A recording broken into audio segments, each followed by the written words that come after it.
Welcome everyone. Welcome to the first satellite conference event of our 17th conference. Before I hand over to our guest speakers, Wael, Mansour, Rabab, Rashwan, Promita Chatterji, and Bissan Rafe-Duz, I will give you a little bit of information about the conference and what you can expect from the next few weeks of ease.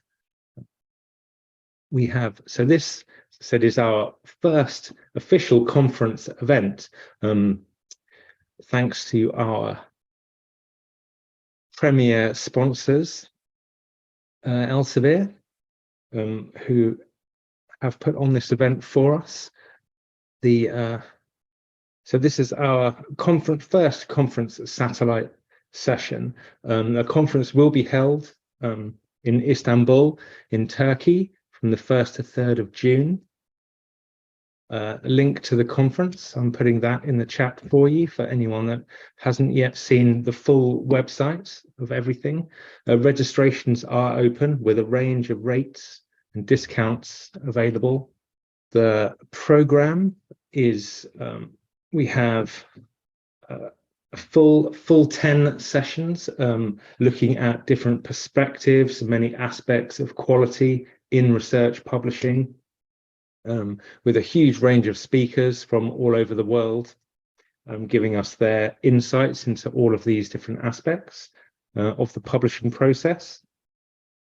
We also have 2 workshops at the same time, online and in person, which are optional or standalone for anyone that just wants to attend these. Modules 5 to 8 of our editorial school for journal editors, and a session on publication ethics with Vivienne Bachelet. Our sponsored delegate scheme is also still taking applications, and from our supporters Crossref.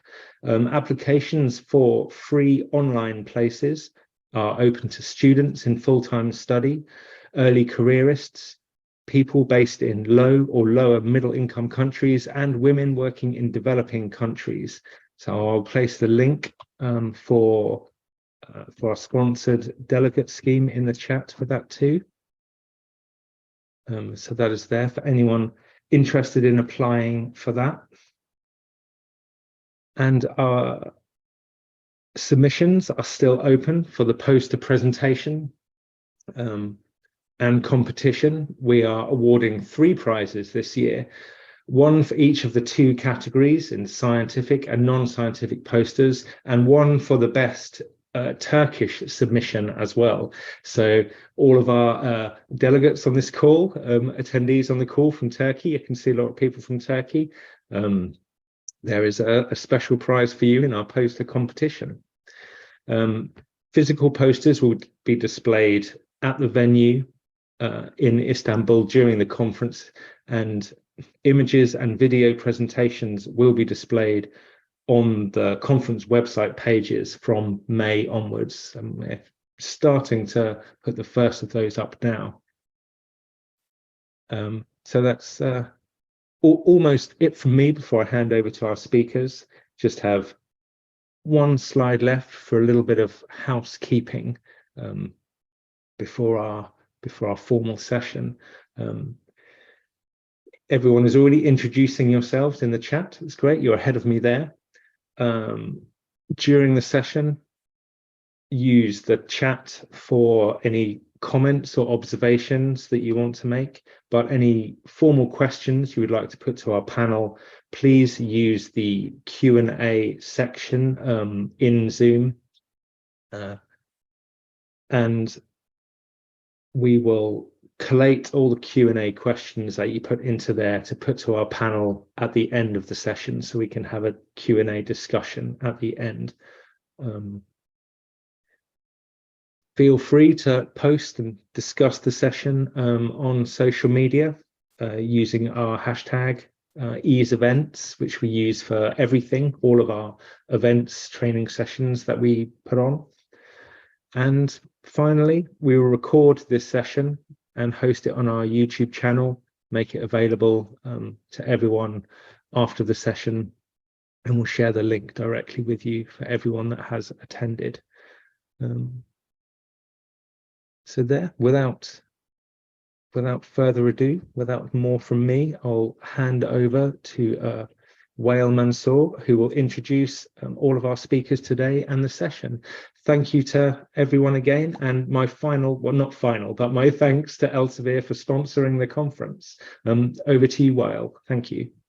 Thank you, Duncan. Thank you very much for the introduction, and thank you very much for the opportunity that we are able to meet with everyone in advance, and definitely very much looking forward the official event in few weeks. In today's webinar, we would actually provide a variety of information focused on Scopus journal matrix, indexing, and as well as information on our journal management publishing platform, Digital Commons. And also we will listen and hear from our customers. We are going to start with Bissan. She's from the Scopus product team, discussing the latest on journal matrix and Scopus.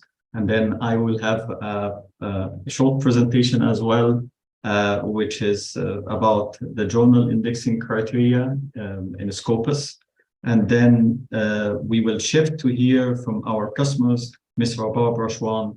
She's a director of NIDOC in Egypt, and how they are addressing open access initiatives in journal publishing. And finally, we will hear from our director for journals at Digital Commons, Dr. Promita Chatterji. She will inform us more about the experience we have gained globally to share about building a world-class publishing program with Digital Commons. We are looking forward actually to the presentations today.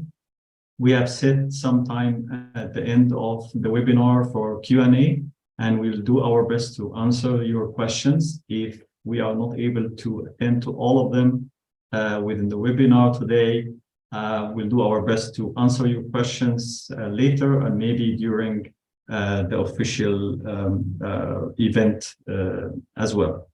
So in Istanbul. So without further ado, actually, I would like to hand it over to Bissan to start her presentation. Thank you. Nice to meet everyone. Maybe I can share my screen really quickly. Let's start. So good afternoon or good morning. My name is Bissan. I am a product manager for Scopus Web Search, and I am based in Amsterdam. So for the next 15 minutes or so, I'll give you a short overview on how you can use Scopus Journal Metrics as an editor. So thank you for joining, and I hope you enjoy this short session. Okay. So before I start, I would like to help you put journal metrics in context relative to other metric types. There can be some confusion, let's say, between the H index, that's an author level metric, and the Cite score, a journal level metric. So this sort of an overview I put here, I hope you find it useful. It could help you differentiate between the different types of research metrics out there. So I thought I would just start with this one to help you differentiate here. But for this session, we will be focusing more on the journal level metrics, which are these guys to your right.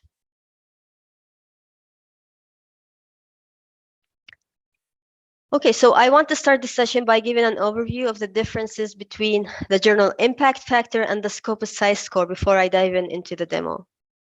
The first thing I would like to start with is the methodology. So the methodology behind the impact factor is fairly simple. It takes all citations received by a journal in a particular year over a 2-year period, and then divides that by the number of articles and reviews published in that journal in the 2 preceding years, as you can see here in this example right here. Now, for Scopus Cite score, the methodology is similar. However, it covers a 4-year citation window. So that's the difference here, the main difference that we can note. So just to give it into perspective, in this example I'm showing here, you see that the Cite score 2021 for the South African Journal of Science is 2.4, which simply means that over a 4-year period, articles are cited 2.4 times.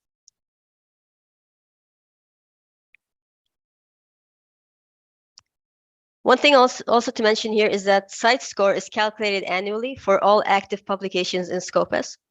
However, only linked citations from publications in Scopus are counted, unlike the journal impact factor, which includes unlinked citations as well. One last thing I would like to mention before I jump right into the demo is that the Cite score calculations include articles, reviews, conferences, conference papers, data papers, and chapters in both the numerator and the denominator. So in this calculation here. On the other hand, the impact factor, the denominator considers all citations, while the denominator considers only a select document types.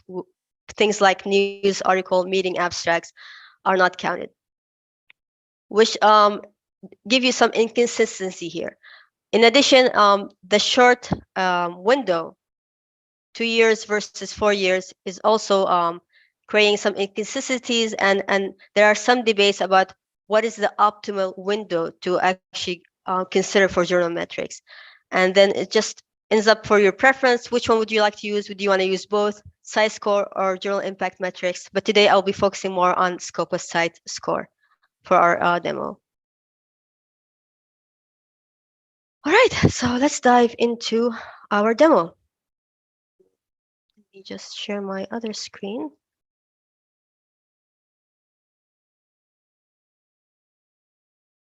Give me a second. I'll share.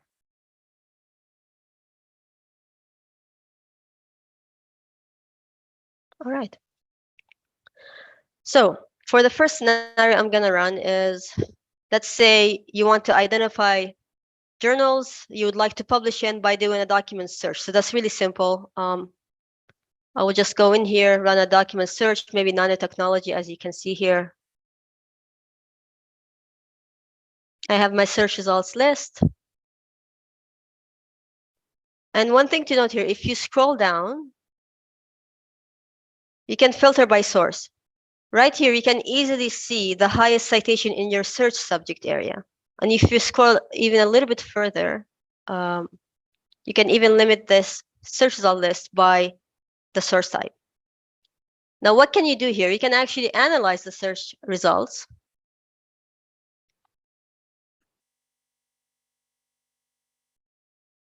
And if you scroll down a little bit to documents per year by source, so basically what we see here is the same information we just saw in the search result page under that source panel filter, but it's more visualized. So this graph, in essence, you can see the number of documents that were published in these journals.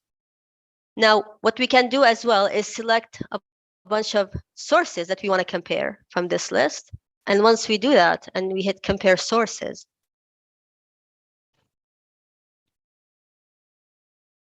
if you do this, the distribution now shifts. It is no longer based on the volume of articles related to the subject area, but it shows the quality of the source, the Cite score of the journal. So if I mouse over, I can see the Cite score of these journals. And I can even take this a step further. I can zero down on different metrics like SJR by year, SNP, citation by year, percentage review articles by year, percentage not cited, document by year. And if I click on this one, for example, I get the same representation, and I can just identify these articles and their journal metrics, these sources and their journal metrics. I can also limit by source title, ISSN, publisher, or even by subject areas if I like. And I can do a little nice nifty comparison. Now, why did I show this? Because I want to run a different kind of scenario now. So I have a little prompt here, if you can see it. So if I take this from a different angle, let's say you want to do one of the following scenarios. One is for a journal or your journal. You would like to know what is the most cited and what is the least cited to help you identify where to publish more. Or maybe a second scenario would be looking at a subject area for what is being cited the highest, what is a hot topic right now. Then you want to compare it to what is published in your own journal, right? A third scenario could be also, let's say you want to identify your journal competitors and what are they up to, what are they publishing in, and then you see how you compare and fare in that regard.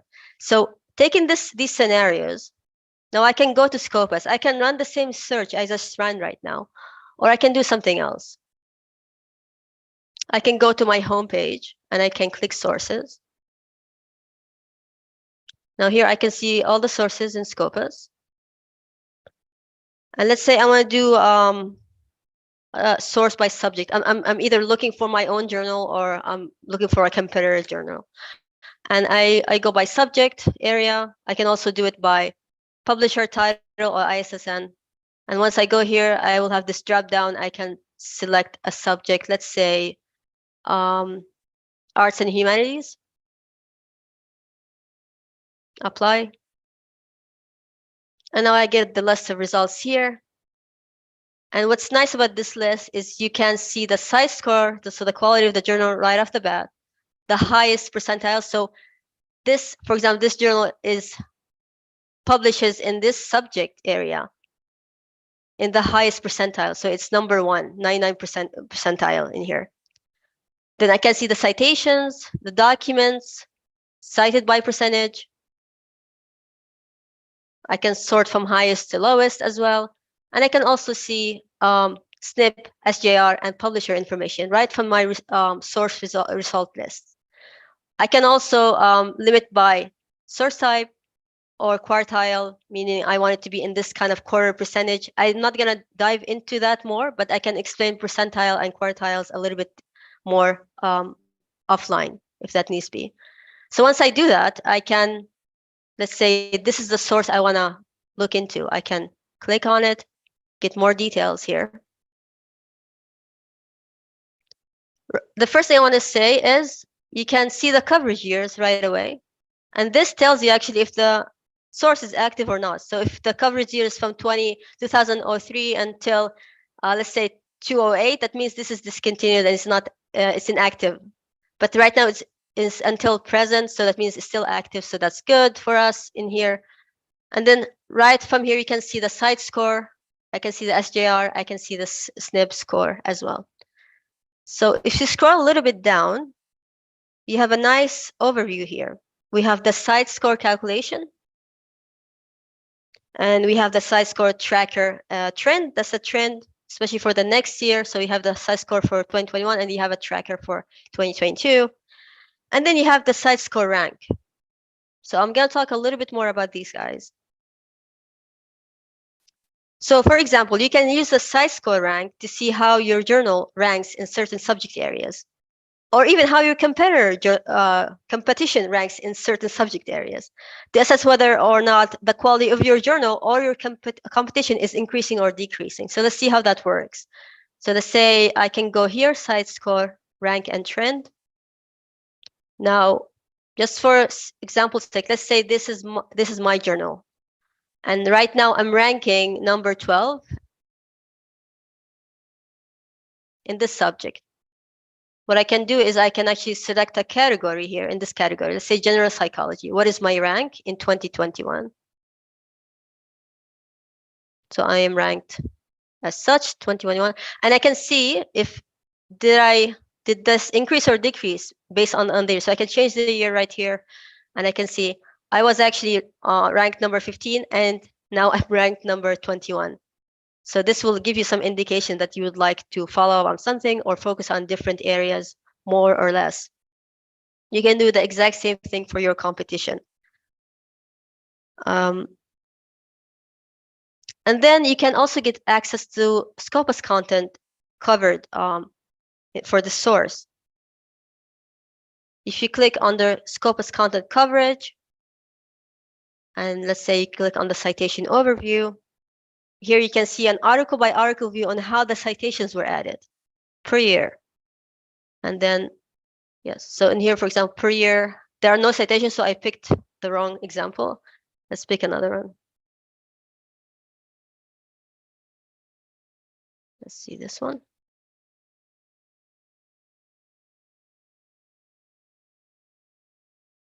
And then you can see an overview. I can actually go and see those citations that were added by year.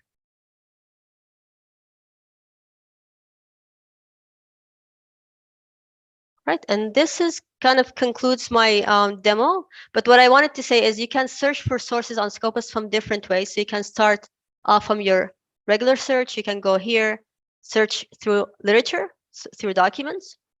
You can search by source title. So if you know your competition or a journal source title, you can enter it right here and search for that. If you don't know it, you can just enter some keywords and also do a search, for example, like this. You can do your citation overview, analyze your results. You can go to your source title, see the citations here and the documents. Say I want to go to this one. And once you click either on the article or on the source, you can go directly to more details and access all the journal metrics here. Another way to do it is to go to your sources, Scopus sources, and then you get a list of all sources. And you can narrow it down by subject area, title, publisher, or ISSN, and you can do your search here and start your analysis and get those metrics. All right, so I will stop right here. And I know there are a couple of things I might need to talk about a little bit more, but I will leave that for the questions and an offline follow-up. Thank you. Thank you, Bissan. We'd like to remind you all that to please keep your questions in the Q&A so we can try to attend to all of them by end of the session. Let me share my screen.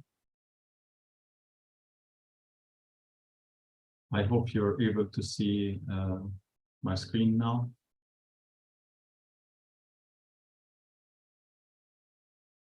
Okay, I'm going to talk to you about the journals in Scopus, but from different angles. From the indexing criteria angle in Scopus, and before that, quickly, I'll just give you an update about the latest number in Scopus.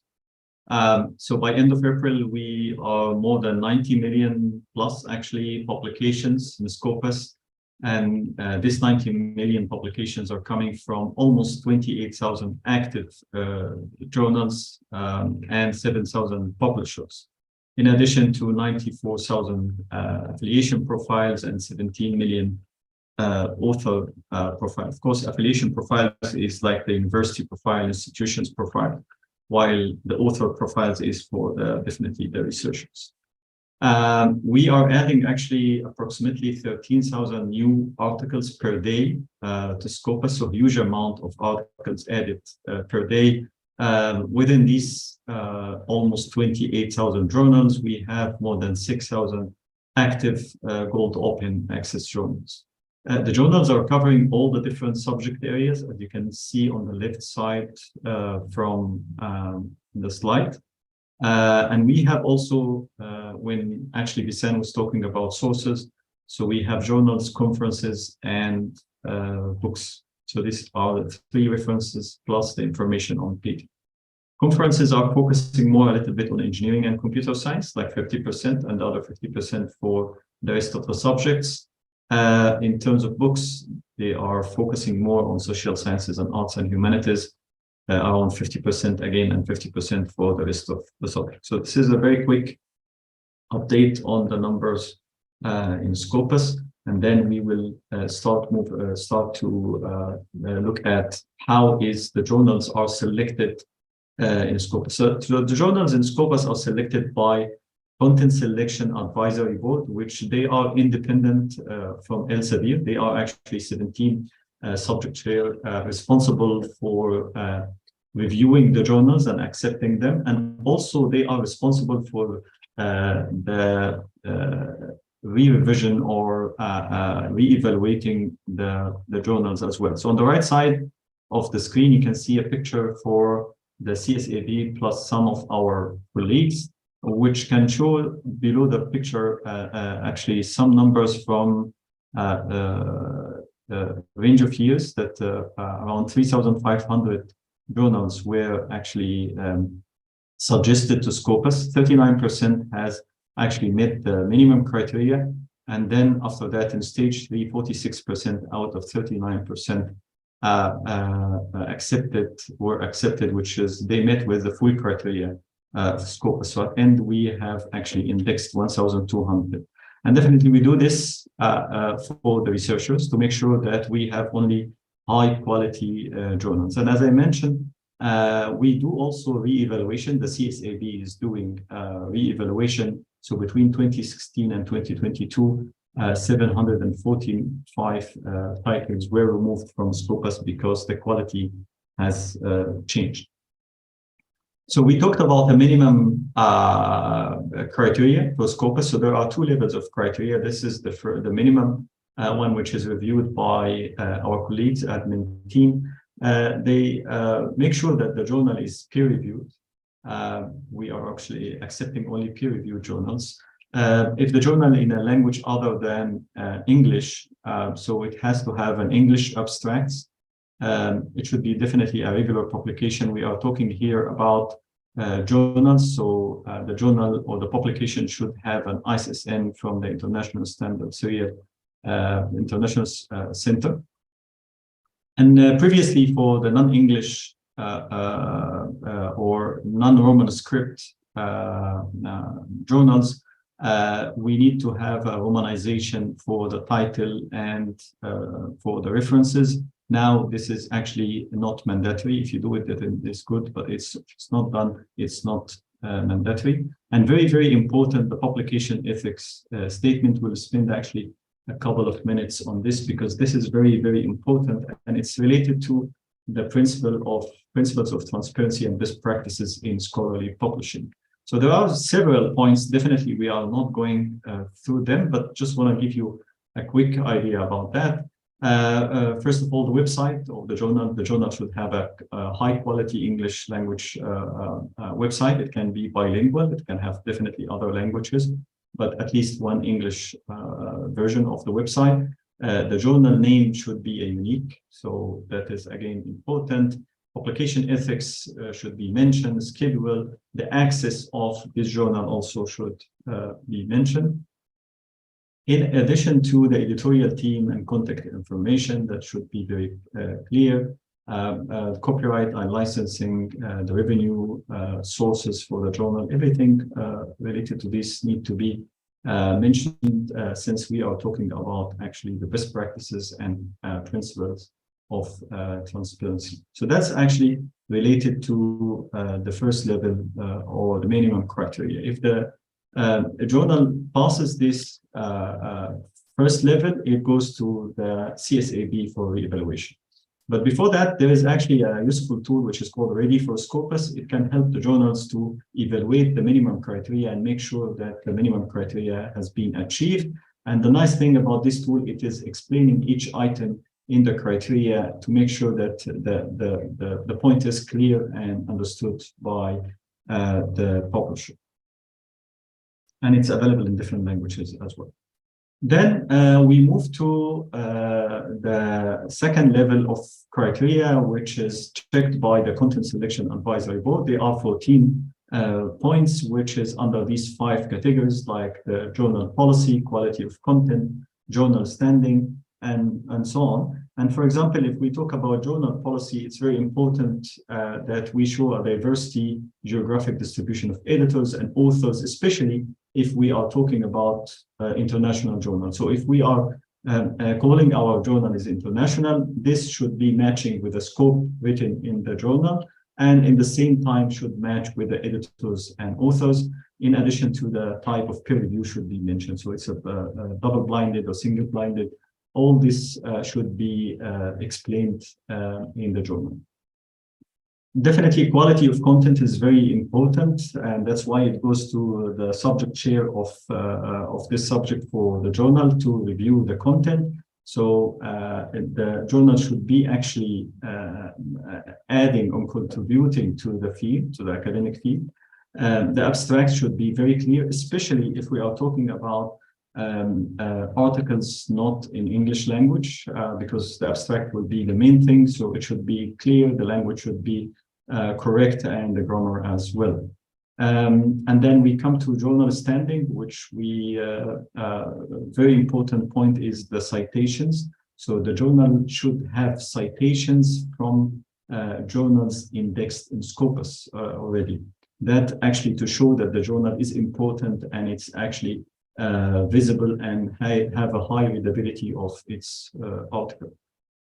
We mentioned about in the minimum criteria that the publication should be regular because we're talking about serials here, but also we should not have any delay in the publication schedule, plus the online availability, as we mentioned, we should have English language journal homepage in addition to other languages. So these are actually the two levels of criteria before applying Scopus. Quickly, I'll just share with you a couple of examples for journals which I've seen actually in the practical, as a practical actually notes here.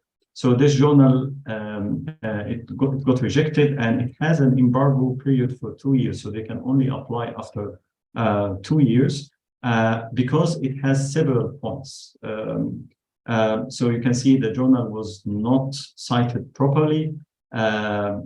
It's not clear if the journal considers itself as international or regional journal. So you can have the journal international or regional, even local, but it should have subjects or topics or articles which is interest the international audience as well.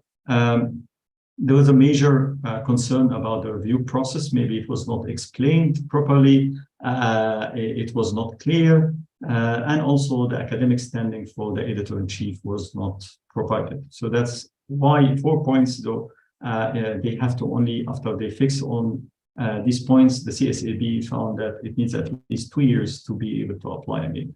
The second example and the last one is the journal got rejected because the quality of the article was not the same. So it has high quality articles and low quality articles. Language and grammar was not good as well. So unfortunately, the journal was actually rejected and got 1 year embargo.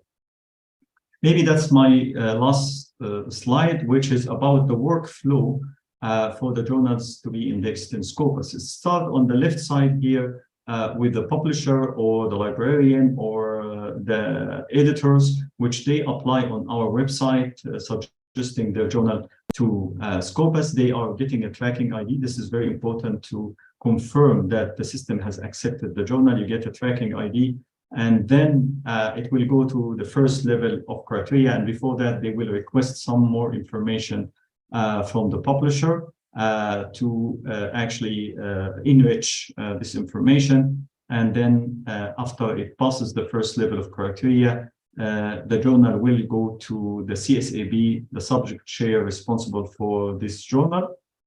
And they have, by the way, they have the authority to request external review. For example, if the subject does not have a specific person or expert on it, or maybe the language and so on. And then the review process will be completed and we give feedback, or the CSAB actually gives feedback to the publisher if the journal is accepted, or if it is not accepted, as you have seen in the letters, we give a detailed information to the publisher and to the journal to make sure that they actually correct and to help the journal to correct these points, and they would be able to apply later. So that actually was my last slide. There are a lot of resources on our website for the journal indexing criteria. I'll be happy to help reaching all these resources. So thank you very much. And I would like actually, let me stop sharing now, and I would like to invite Ms. Rabab to start their presentation. Hello, thank you so much for a very generous invitation to attend such a meeting. I'm Rabab Rashwan. I'm the Director of National Information Documentation Center, which is affiliated to the Academy of Scientific Research and Technology. I'm representing one of the oldest clients for Elsevier here and for publishing in Egypt and maybe on the Middle East. Please let me share my screen and tell me if this is okay.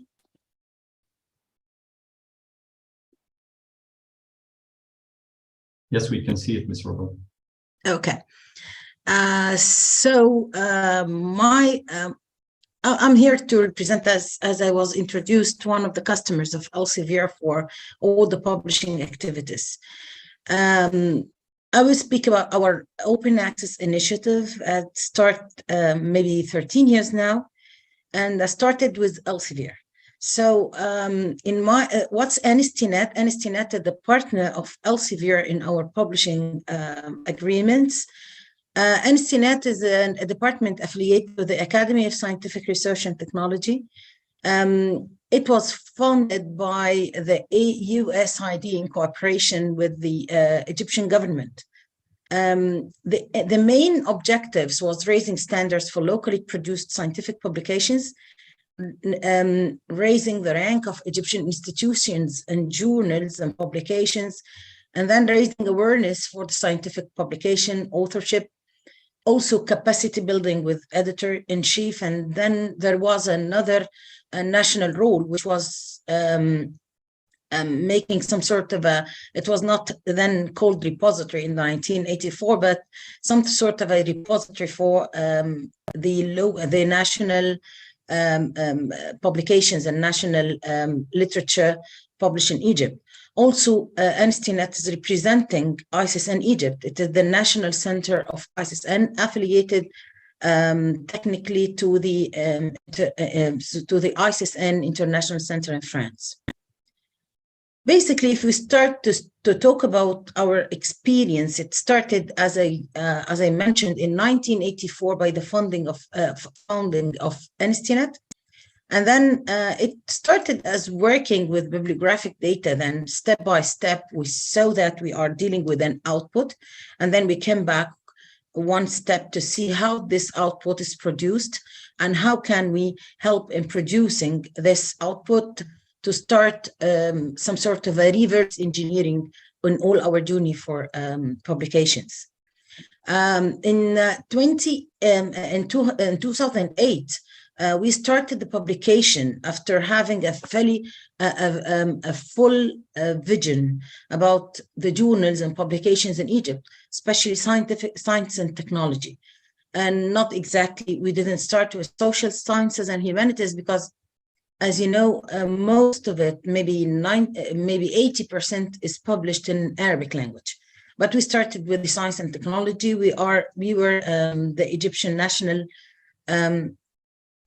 entity for handling science and technology. In 2009, we published our first Egyptian journal in Science Direct. It was in a Freedom Collection. It was we have our capacity building through this journal, through this cooperation with Elsevier. Then in 2010, we found that the future is for open access. So the open access journals, we do not want to go for subscription. Our journals is not that famous or that not reliable, or not that the vision or the visuality of our journal is not that big in the region or internationally. So we need to make it visible. And we have our first open access project with Elsevier to publish 40 journals in science and technology and avail it through subsidized, of course, open access, avail it through Science Direct. This experience was greatly affecting our capacity building, our publications, and our journals. Now, this journal, these journals now, maybe most of them having an impact factor, maybe 3 or 4 of them is not is in one index, either the Web of Science or Scopus, but others are in both, and it helped so much in ranking or in making some achievement in ranking our universities and institutions in Egypt through our publications and through the different ranking services. Then we started to go for other projects, which was, we had many deals with Walter Kluwer, continued with Taylor and Francis, and there was Springer also on the way. All this had made us very clear in our vision that we need to know what's going on the international level, and then we could implement it on the local and on the local journals. Now, after we have all this experience, we worked with the EKB, the Egyptian Knowledge Bank, which is the mega project of publishing and scientific publications in Egypt. We have our own platform, which was developed for local journals. Let me define local journals. They are the journals that published in Egypt and are not indexed yet. But we start our journey to put these journals in the international or the online arena. Many of the journals were not able to work online or in an online journals. They are still working with print and with a very traditional workflow. But when we have our deal with the EKB, and EKB had their own publishing platform, which is very similar to the international platforms, it moved very forward with the Egyptian journals, especially the Arabic written journals. And this is a very eminent project that we worked with. We have now a number of 831, maybe half of them is written in Arabic. And this was not happening with the maybe international publishers before, because they are emphasizing on the English language or the Roman scripts in writing. But now we have this platform, and we have number of journals, 20,651 issues, number of articles is increasing, and we have a PDF download and article views with millions now. The international agreements with the top worldwide publishers was Elsevier in a project called PNH, and now it's not. It's not working with us. Our 40 journals now on the top of many of the indexers. Springer, we worked with 35 journals. Taylor and Francis were 10. Medno, which is a publisher for medical literature, it's affiliated to Walter Kluwer. We're working with 30 journals, and now we had for the second year or for the third year, our agreement with Digital Commons, which is availing services and the very advanced services to help journals working to help them in indexation. What's exactly on that? We do have some of the literature, which nearly 50% of our publications is written in Arabic. Now we still have two ways to go for the Arabic literature or non-Roman. If I don't want to specify the Arabic, of course, but I want to emphasize on the non-Roman scripts. We have the EKB platform, and now we are working with Digital Commons, and that we will start our first Arabic journal maybe this year with Digital Commons. This is a very overview for the global publishing modules and in the open access. It's growing, and this will be the future. We know that it will be the future before, but still everything is very trending way of publishing or any form will have some challenges, which we will see after. At the Egyptian output on the open access, it's increasing, as you might see, and still we have till 2020. It is increasing. It's the upcoming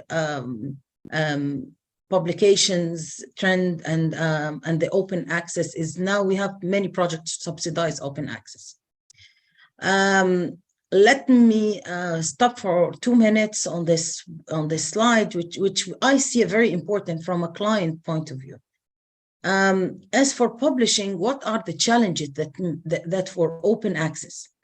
I don't want to be more pessimistic and say that still copyrights are not clear enough in the open access arena in publications. So we are always telling that we are open access, we are following the CC-BY, but the journals needs more education to know what's the CC-BY and the kinds. So I think one of the challenges are copyrights. We are writing a copyright of what, and you would find some of the societies and some of the universities is telling that copyright is owned by the university, which is not the case. It's contradicting.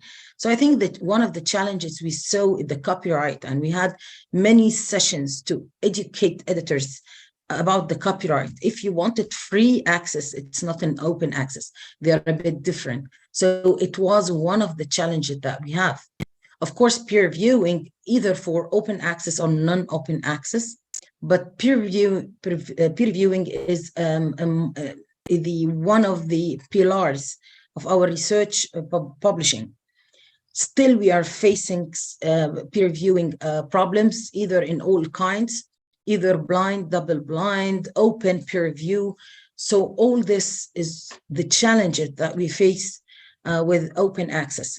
Why is exactly for open access? Because it's in open access, you are faced with some, especially on the journals that which has an APC.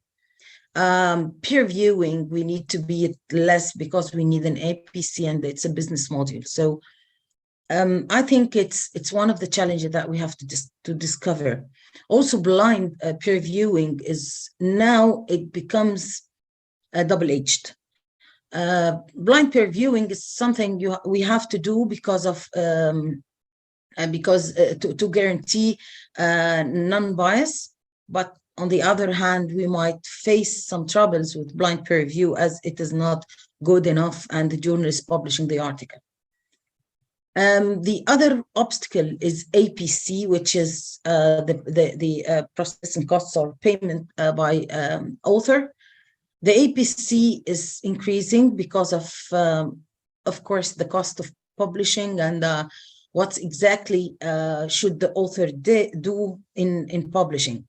The APC was one of the, I was one of the members of the IAP study for combating predatory journals, and one of the root causes that happened to make some predatory journals was having an APC. People are publishers are making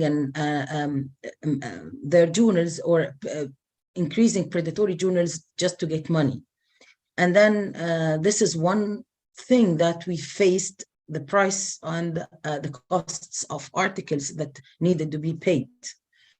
And then one other obstacle, relations between the open access and article-based publishing, which is very rapid, made us make some question marks on some big publishers, like the case that we have with the MDPI last month. I think there was questions for the MDPI. Before it was PLOS, before that it was many of those, and what's exactly needed for the open access, and how to make some specifications in the relations between the open access and the article-based publishing.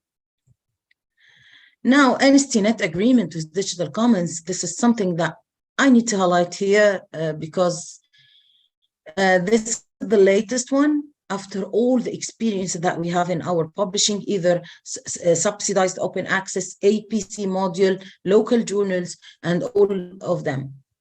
Well, I don't want to get into Digital Commons because I will leave it to my dear Promita in the next presentation, but I would go for our experience with Digital Commons, which we have the very generous agreement for publishing the non-Latin scripts, and this is very important.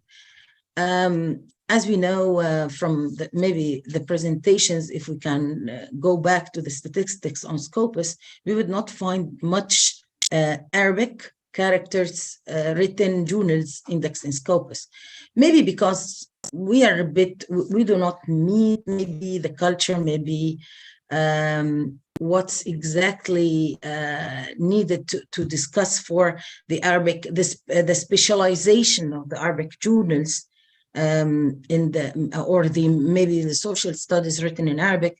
So there are many things, but the main important point is that journals were not complying with technical aspects, and this is exactly what we need. We will not go into the content. The content, of course, it's not questionable, but many of the journals were not able to meet the criteria, the technical criteria, because of the characters. And many countries, we know we have a very good relations with other countries writing in Arabic. They do have to make it in-house systems, and this is very costly. And sometimes it might not be a bit good or professional. As for digital commons, we have an agreement to publish up to 30 journals. We are trying. We have our 11 journals or 12 journals already launched. We have 4 or 5 in the pipeline to be launched. And we are still on the process of evaluating all this journal to join Scopus for indexation. This is, I tried to be more very, not exactly rapid, but I tried not to be giving some long presentation. I'd like to thank you so much again. And if there's any question, please drop it in the question and answer. Thank you.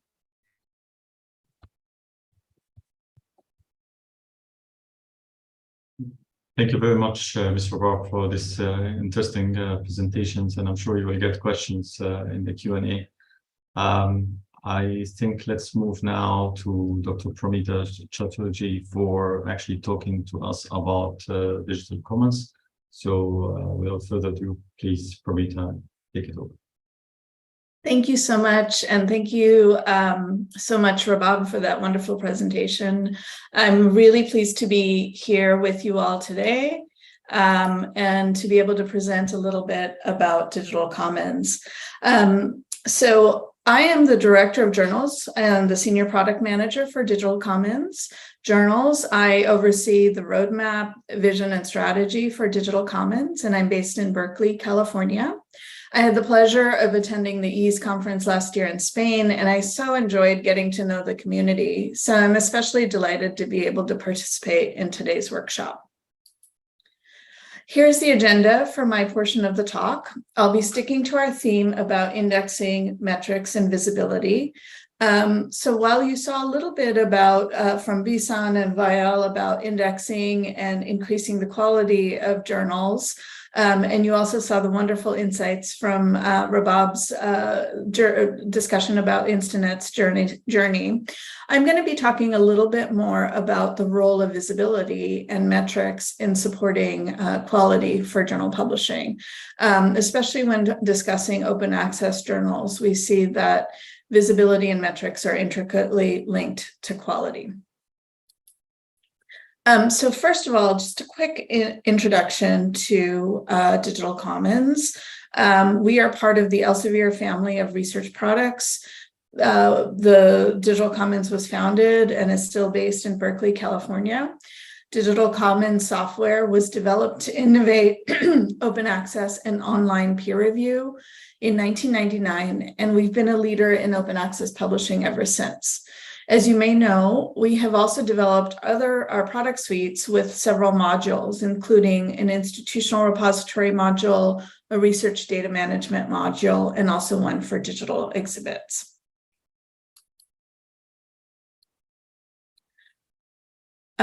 Okay, I'm going to talk a little bit about what does Digital Commons offer for journals.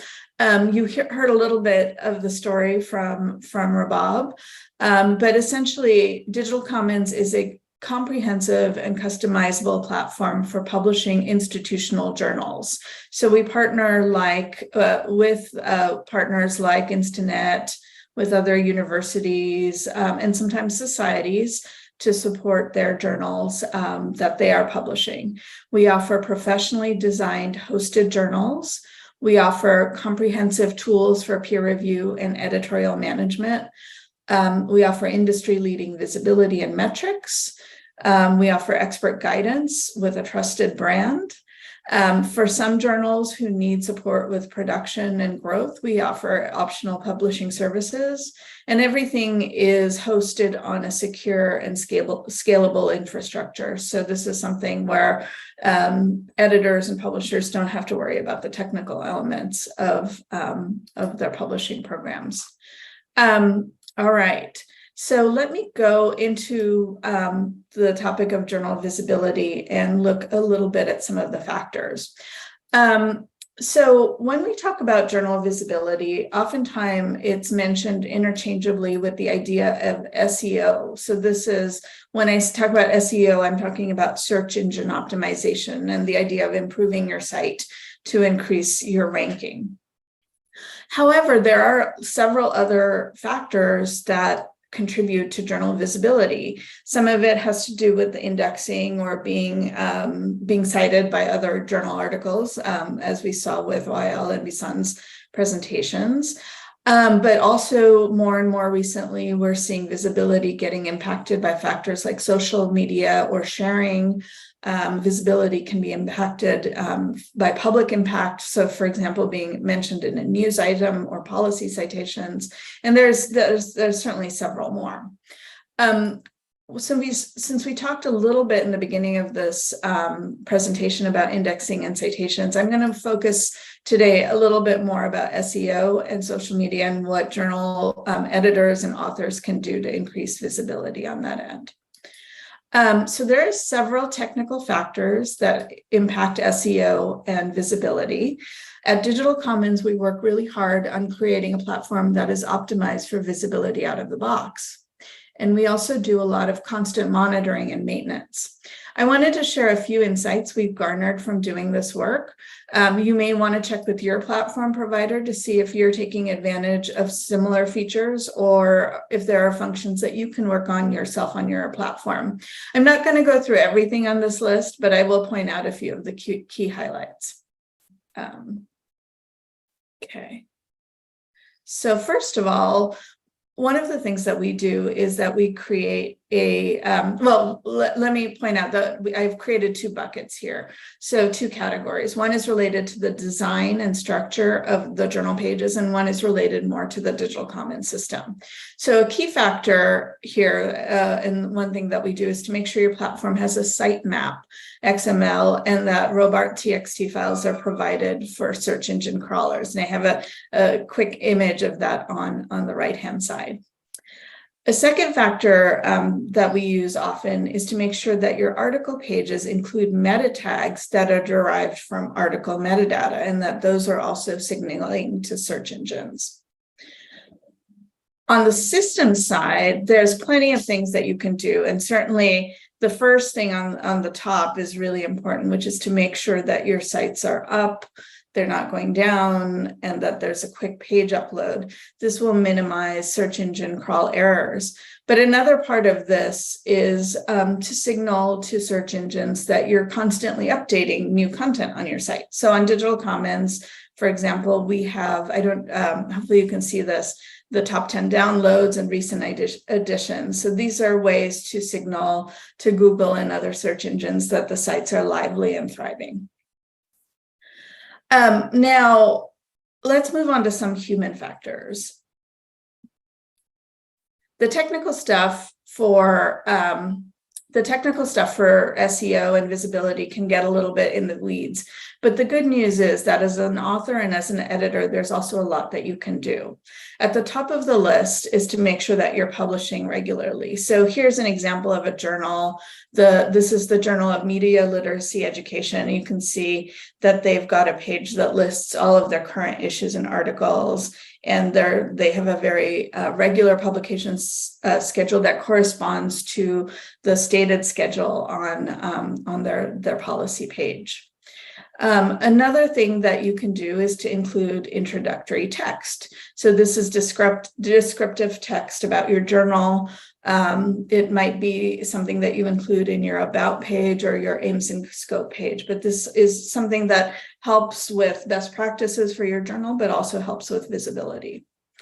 Another thing to do, if you know anything about SEO, you probably know that Google and other search engines give precedence to pages that have lots of incoming links and that where external pages are linking to your site.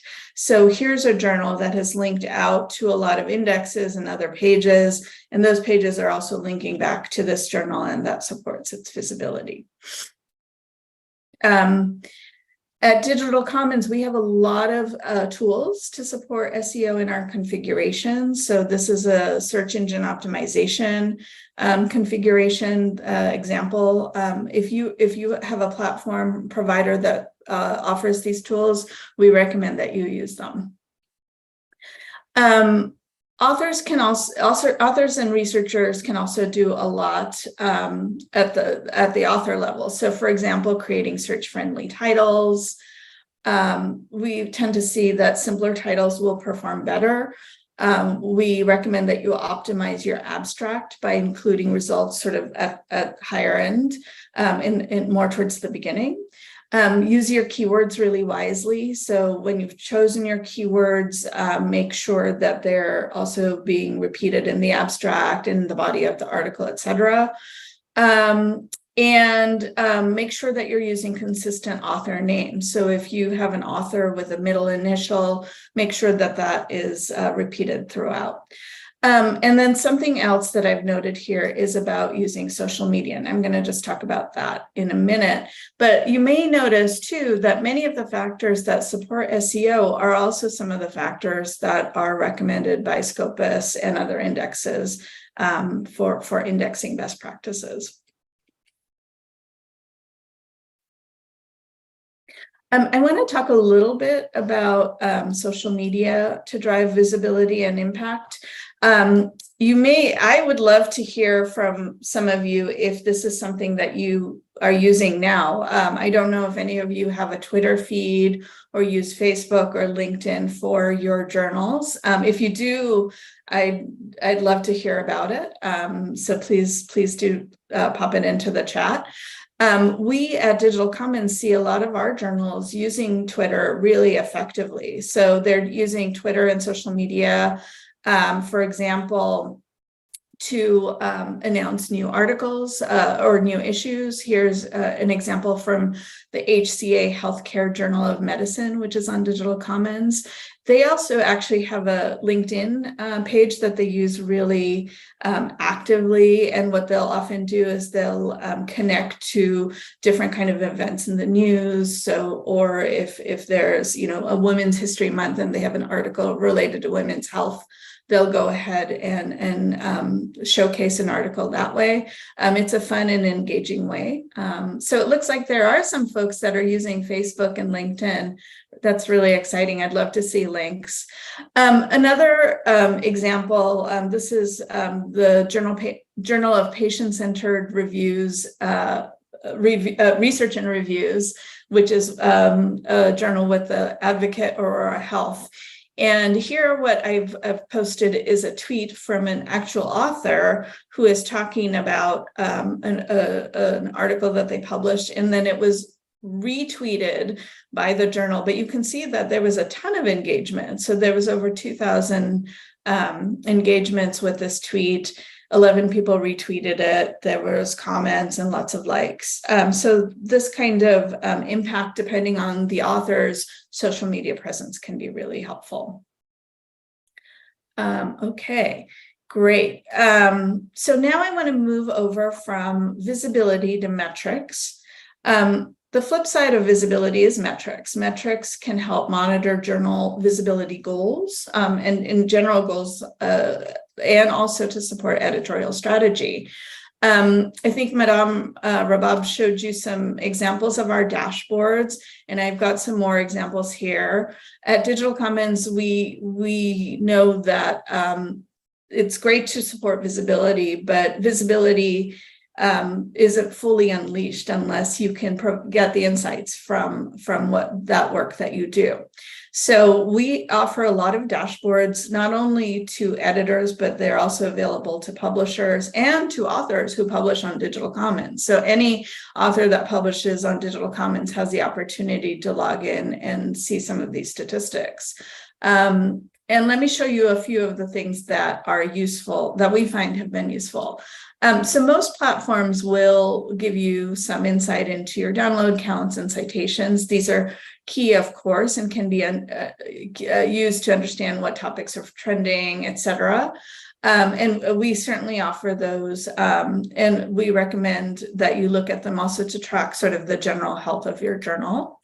But we also are finding that other kinds of impact metrics can be useful. So, for example, internationalization. This is an example of one of our internationalization maps. It's an interactive map. So I don't have the live site pulled up right now, but if I were to click on any of these dots, I'd have an opportunity to drill down. And even in some cases, if the IP range of an institution is available, I could see where, what kind of institutions would be downloading my work. So tracking readership in countries is a great way to examine growth. Here, I wanted to share a story from one of our journal editors of how this journal used those kinds of metrics to help inform their strategy. So this is the Journal of International Women's Studies. They're based in New York. And they've been open access from the very beginning. I can share some of their mission statement down here at the bottom of the slide. One of the, they've had some really wonderful ways of growing their journal through being open access and through increasing their visibility. So one was that the visibility on the open web led to an international conference with scholars in Indonesia. Also, the editor of the journal, Diana Fox, let me know that one of the things that they did was they saw when they were looking at their dashboard metrics that they had gaps in certain areas of the world, for example, Latin America. And this helped them develop a strategic policy where they were prompted to create a bilingual special issue. And they partnered with Latin American scholars as guest editors, and this helped them to grow their readership in that region. So there are definitely ways like this that you can build your editorial policy using metrics. Digital Commons also has a number of ways to show off other kinds of metrics. So we have a panel where we integrate with Plum X metrics. You might be familiar with the word alt metrics, which is often known as alternative metrics. So showing things like social media, tweets, captures in reference managers, or mentions in news articles. All of this is captured on an aggregate level and an article level on Digital Commons. We hear from editors that by tracking tweets, news mentions, etc., they start to get a very early indication of which research is going to have higher citation impact. So this is something that can be really valuable to capture if you have the opportunity. And I wanted to finish my portion of the presentation by sharing another story and the words, in fact, of one of our editors. This is Kevin Griffin from TU Dublin, and he's the editor-in-chief of the International Journal of Religious Tourism and Pilgrimage. He talks about the ways that he uses our dashboards. Kevin's a huge fan of our dashboards, and he likes to look at the dashboards just kind of to see sort of how his new issues and articles are hitting across the world. But also he talks a little bit more about like how he uses some of that data to help form his editorial strategy and help to really connect the important research that's being done in his journal with a wider audience. So I hope these words can offer a little bit of inspiration to you, and I'm really excited to have more of a conversation with you during the Q&A. And I'm going to finish there. If you have questions about visibility, if you have questions about Digital Commons, please feel free to reach out to me directly. Thank you. I think it's time for the Q&A.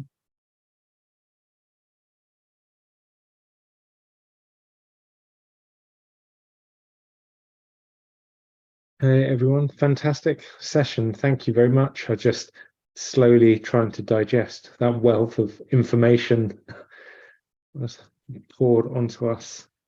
That was a lot of fascinating facts, instructions, information, figures, ideas to take in. Where to start? We do have quite a few questions for the whole panel to debate or discuss. Or firstly, I guess a practical question. the Ready for Scopus website was mentioned, but the actually following the link doesn't go anywhere yet. Is that a work in progress site, or should it be live? No, it should be working. I mean, it has been working for years. So maybe something wrong with the website today, but it is the website is working, and I've been using it. Okay, maybe it is just by chance today, but it says new website coming soon when you follow the link. So we'll try it tomorrow. Everyone can try it tomorrow and see, or next week, see if it's up.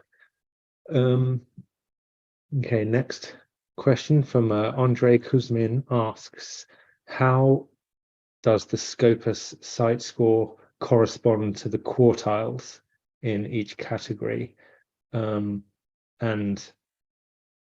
how do the quartiles correspond with the Scamargo JCR metrics? So I guess I can answer that, but the answer is kind of long, so I have written it down. So should I answer it live? And I kind of share my things so you can follow along, because it's a really long answer. Or how would you like me to answer it? Yeah, I mean, I suppose we want to get through a lot of questions, Yeah. but let's have a look at the long answer and see how we go. Okay, so I wrote it down just to clear my thoughts. So how Scopus size score corresponds to the Scopus quartiles, and how the Scopus quartiles correspond to the SIMIGO and GR quartiles. So first of all, the Scopus size score is used to rank journals into Scopus quartiles. And these quartiles are closely related to SAGR quartiles, which are similar in methodology, not quite. So just to kind of explain it a little bit, the size score is a metric that measures the average number of citations received per document in a particular year. It is calculated by dividing the number of citations received per year in a year by the number of documents published in the previous 4 years. Now, the size score percentile indicates that the relative standing of a serial title is in subject field based on the size score metric. So the percentile and ranking are relative to a specific subject area. Now, all of these guys built into the Scopus quartiles, which is a ranking system that divides a set of journals into 4 equal groups based on their size score performance. In Scopus, quartiles are defined by ranking journals in a descending order, highest to lowest, based on the size score percentiles, and subsequently divide the list into 4 equal parts. The first quartile is your 99th to the 75th percentile. The second one is your 74 to the 50 percentile, and so on and so forth. And the SIMIGO SJR quartile is similar to the Scopus quartile, which is, in a sense, it's a ranking system that categorizes journals into 4 equal groups based on their SJR performance.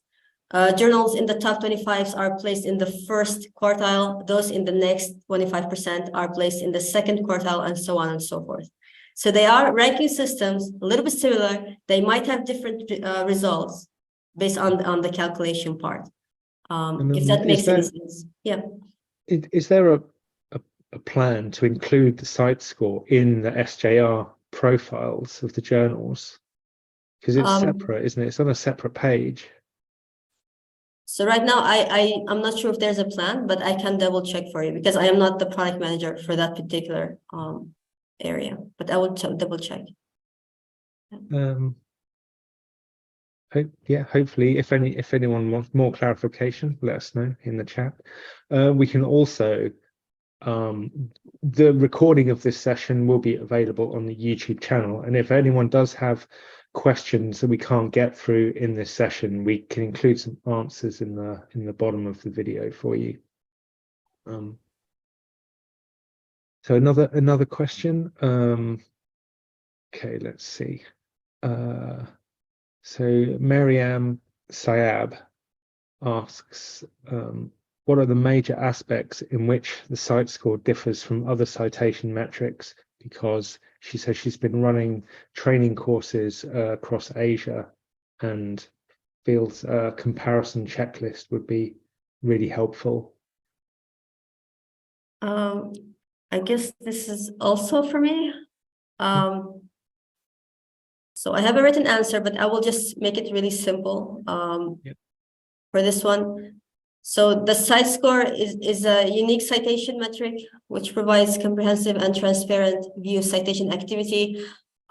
Maybe a few important ways you can differentiate from different metrics will be the calculation methodology, which is different, and now it uses a 4-year citation window. Another would be the inclusion criteria. So Cite score includes all documents, including articles, conference proceeding, book chapters, whereas other citation metrics only include articles. Another differentiator will be the source coverage. Cite score covers a broader range of sources, something like 24,000 plus journals, 150,000 conference proceeding, and so on and so forth. Another differentiator would be transparency, and then we can have frequency of update, which we update annually, whereas other citation may update less frequently. And last, maybe comparability. Cite score is comparable across all disciplines, whereas maybe other metrics may be more or less limited in their comparability. So there are a few different aspects to differentiate, and it's really helpful to put a list, and I can also forward that thought later on. Yeah, that's great. And Serdar Guler has just asked in the chat, why would a journal be in different quartiles between Scopus and Web of Science?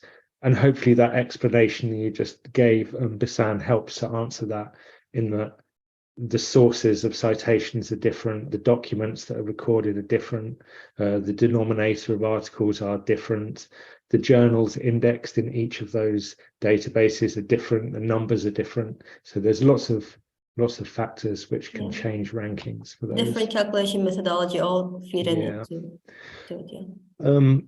I have a different question on a different topic. I'm going to change the topic to Rabab. This question comes from Joan Marsh, and she's interested in who is funding the open access papers for Egyptian journals and people's experiences of acquiring funding and support for the journals. Well, it's several fundings are made to Egyptians. We do have some funding agencies that has transformative agreements with major publishers, and then we're in the other side that we are availing some of the support of the journals that will be published. It's an indirect support because if the journal will be published internationally, it will aggregate X amount of money. So we are supporting this journal. The Academy of Scientific Research is supporting this journal just to make the APC a bit lower, and maybe it would be free for authors. Others, it will be an individual universities, individual authors with their universities. Sometimes if they publish there is a rule now, in universities, that if the author published in an international journal, in a very high-ranked journal, he might be refunded for his research. So there are many ways of funding or sponsoring the researches. But from my point of view, in developing countries, you need an institution, you need an organization to support that. It's not always from your own pocket, because if it's the author's payment, we might go for a very not good options, or he might go for pre-published journals but not open access. So I think we have to be very careful, but the sponsoring of organizations is very, very important. Fantastic. That's a great answer. Really insightful. Thank you. And another question for you, actually, about peer review training. Do you, through NIDOC, provide any peer review training for your researchers at all? Well, peer review is a very high trick from our experience, because peer reviewing is very, very committed to the topic. But of course, Elsevier is giving a very is putting records for training for reviewers and how to get or how can you monitor reviews. In our experience, there was on the Egyptian Knowledge Bank an online courses, but unfortunately, EKB is only providing Egyptians for all these trainings. But we have they have the deal with international publishers to give peer reviewing. We had maybe 4 sessions with international publishers in Egypt to conduct peer reviewing courses or peer reviewing training. I think I've done should some be peer review training in Egypt. Yes, I had it was a pleasure. So I think peer reviewing needs not training but awareness. I think it's awareness, not training. Exactly. Okay, that's a good way of framing it, an interesting way of framing it. And okay, a nice controversial question, which kind of is a prelude to the concluding debate that we'll have at the EASE conference. From Andre Kuzmin again, do you think that open access publications, this can be for all of our panel, do you think that open access publications have a significantly lower quality if they are paid by the authors? Who wants to take that? May I answer this, because I'm the customer? Yeah. Well, quality here is not committed to being an open access or not, but it's very, very highly committed to the need of publishing. This is the trick of that we are always facing. If I'm going to submit my paper for promotion and I'm very committed to timing for promotion, I think I would pay, I will publish a very poor quality. I will search for a journal that accepts poor quality. But honestly, I don't see a direct relation between open access and poor quality. I don't think that, or paying for the article, unless we are speaking about predatory journals or predatory publishers. And that's a whole separate session discussion in itself, perhaps. Wael, Promita, do you want to add anything to that? I can chime in. And most of the journals on Digital Commons are actually using the Diamond Open Access model, so there's no fees for authors or for readers. What we find is that, especially for emerging research or niche research, oftentimes local language research, this is an incredibly important model to make more research available globally. So for us, that's been a big value from the very beginning.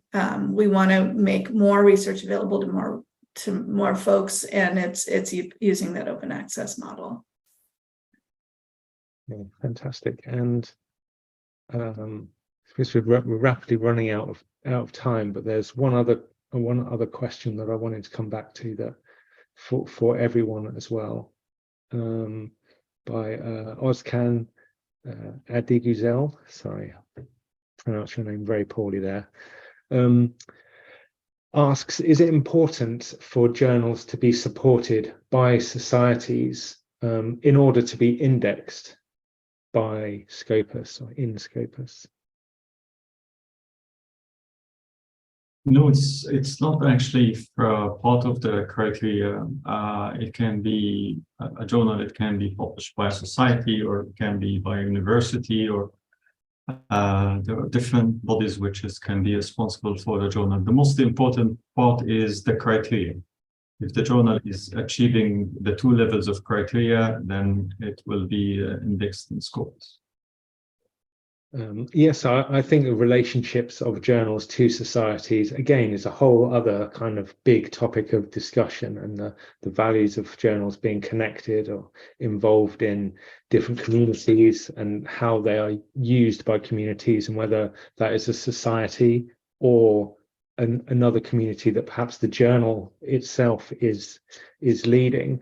And I think, Promita, the editor dashboards that you have in Digital Commons look fantastic. I think that kind of information is something that is not readily available to very many journal editors without a lot of kind of requests, maybe to publishers, if it's available to them at all in that level. There's some really nice looking nice looking dashboards and some very useful information. And all of that kind of to tie this session again to the conference. Session 8 at the conference on the Saturday is about journal performance beyond the impact factors and Cite scores and metrics. And we'll be looking in more detail there about building influential journals, who those communities are and how you communicate with them, and measuring different types of kind of metrics through measuring that interaction with the audience, maybe through social media, maybe through different kinds of initiatives, using policies for community engagement. So really expanding on a lot of the themes that we've touched on in this session. And of course, across the rest of the conference as well, so many more topics. So I think it's just on the half hour.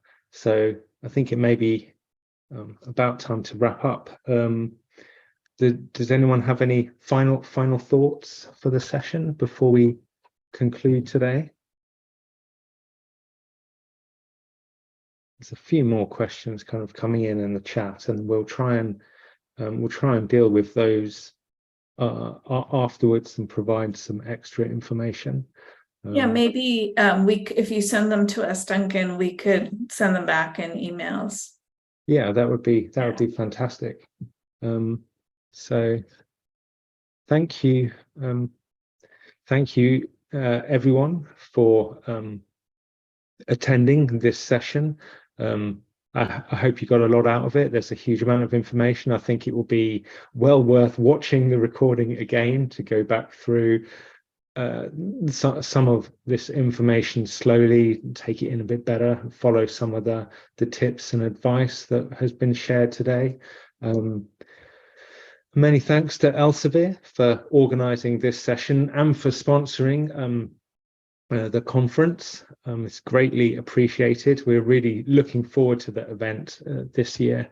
Thank you to all of our speakers for this session, Wael Mansour, Rabab Rashwan, Bissan Rafe-Duz and Promita Chatterji.